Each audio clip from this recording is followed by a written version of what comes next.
ज्या पद्धतीनं आदित्य आणि संजय राऊत यांचं भांडण सुरू झालंय त्यामुळे संजय राऊत हे अवेळी जेवण करतायत. त्यांना अपचनाची मोठी त्रास झालाय. त्यांचं डायजेशन सिस्टीम जरा नीट काम करत नाही. त्यामुळे उद्यापासनं संजय राऊत यांनी गॅसच्या बाटल्यावर बसलं पाहिजे आणि गॅसच्या बाटल्यावर बसून गॅस भरून त्याचा पुरवठा उभाटा गटाच्या नेत्यांना केला पाहिजे.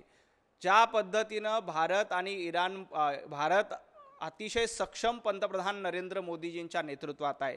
अमेरिका आणि इराणचं युद्ध सुरू आहे. त्या पार्श्वभूमीवर काही प्रमाणात गॅसचा तुटवडा निश्चित आहे, परंतु त्याबद्दल केंद्र सरकार अतिशय चांगली काळजी करते. केंद्र सरकार सक्षम आहे.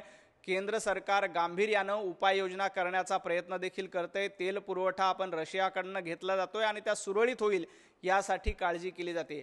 अशा पद्धतीनं उठसूट हवेत बाण मारायचा हा धंदा संजय राऊतांनी बंद केला पाहिजे आणि त्यांना जास्त अपचन होत असल्यामुळं त्यांची डायजेशन सिस्टीम खराब झाल्या असल्यामुळे संजय राऊत त्यांच्या पोटामध्ये भरपूर गॅस झालाय, कारण त्यांचं पोट बिघडलंय. रोज सरकारची चांगली कामं बघितली की संजय राऊत यांना पोटदुखी होते. त्यामुळं त्या पोटदुखीतून गॅसची निर्मिती होते. त्यामुळे संजय राऊत यांनी बाटल्यावर बसून गॅस भरून दिली पाहिजे.